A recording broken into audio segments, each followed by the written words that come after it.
اکثر یہ خیال سننے کو ملتا ہے کہ بھئی اگر کسی کو عربی آتی ہے تو وہ قرآن بھی سمجھ سکتا ہے۔ بات تو بڑی سیدھی اور منطقی لگتی ہے نا؟ لیکن کیا واقعی یہ اتنا ہی آسان ہے؟ آج ہم اسی سوال کی گہرائی میں جائیں گے اور دیکھیں گے کہ حقیقت کیا ہے۔ تو چلیے اپنے پہلے حصے سے ہی شروع کرتے ہیں اور اس بنیادی سوال کو دیکھتے ہیں، کیا قرآن کے سمندر میں غوطہ لگانے کے لیے صرف عربی زبان کی کشتی کافی ہے؟ یہی وہ سوال ہے جو اکثر ذہنوں میں آتا ہے۔ بھائی جب قرآن عربی میں ہے تو پھر عربی جاننے والے کے لیے اسے سمجھنا سب سے آسان ہونا چاہیے، تو پھر یہ سارے علوم اور تفسیر کی ضرورت ہی کیوں پیش آتی ہے؟ یہی وہ گتھی ہے جسے آج ہم سلجھانے کی کوشش کریں گے۔ دیکھیں، اس سوال کے جواب میں جانے سے پہلے ہمیں خود قرآن کی تفسیر کے کام کو سمجھنا ہوگا کہ یہ ہے کیا، اور جیسا کہ ابھی ہم دیکھیں گے یہ کوئی معمولی کام نہیں بلکہ ایک بہت ہی نازک اور مشکل ذمہ داری ہے۔ تو سب سے پہلے اور سب سے اہم بات یہ ہے کہ قرآن کی تفسیر ایک بہت بڑی ذمہ داری ہے۔ یہ صرف لفظوں کا ترجمہ کر دینا نہیں ہے، بلکہ یہ اللہ کے کلام کے مطلب اور اس کی روح تک پہنچنے کی ایک سنجیدہ کوشش ہے۔ اور اصل مسئلہ یہیں سے شروع ہوتا ہے، کیونکہ ذرائع یہ واضح کرتے ہیں کہ صرف ترجمے پر بھروسہ کرنا یا تھوڑی بہت عربی جان کر گہرے مطلب نکالنے کی کوشش کرنا انسان کو فائدے کے بجائے نقصان کی طرف بھی لے جا سکتا ہے۔ تو پھر سوال یہ اٹھتا ہے کہ اگر صرف زبان کافی نہیں تو پھر کیا کافی ہے؟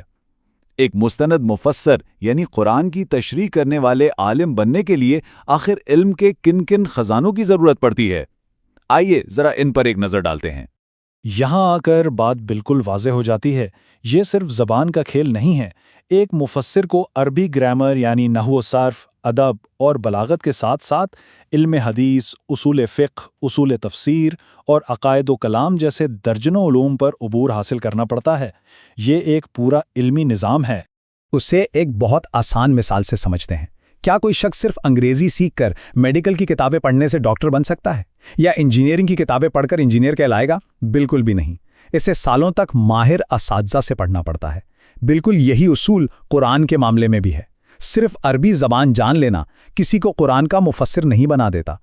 چلیں ان باتوں کو مزید سمجھنے کے لیے تاریخ سے ایک ایسی ٹھوس مثال دیکھتے ہیں جو اس پوری بحث کو بالکل واضح کر دے گی۔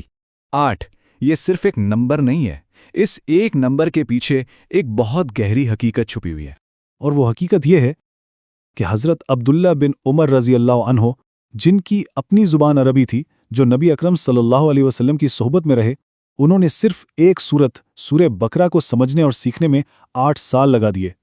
اب سوچنے کی بات ہے، اگر ان کے لیے جن کے پاس بہترین زبان اور بہترین صحبت تھی اتنا وقت لگا، تو یہ اس بات کا سب سے بڑا ثبوت ہے کہ معاملہ صرف زبان کا نہیں ہے۔ اچھا، لیکن یہاں ایک بہت اہم سوال پیدا ہوتا ہے۔ قرآن میں تو خود آتا ہے کہ ہم نے اسے نصیحت کے لیے آسان کر دیا ہے، تو پھر یہ ساری مشکل کہاں سے آ گئی؟ آئیے اس نقطے کو بھی سمجھتے ہیں۔ اور فرق یہاں ہے، قرآن کا آسان ہونا اس کی عام نصیحت، اس کے سبق آموز واقعات اور عبرت کے پہلوؤں سے ہے۔ اسے ہر کوئی سمجھ کر اپنی زندگی بہتر بنا سکتا ہے۔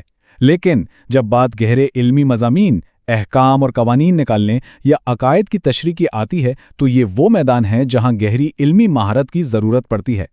تو یہ سمجھنے کی 2 الگ الگ سطحیں ہیں۔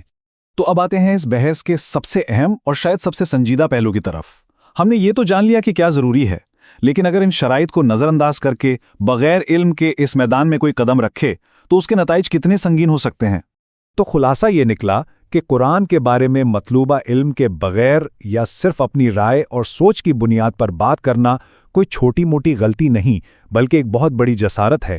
یہ ایک انتہائی سنگین معاملہ ہے۔ اور اس سنگین جسارت کا انجام کیا ہے؟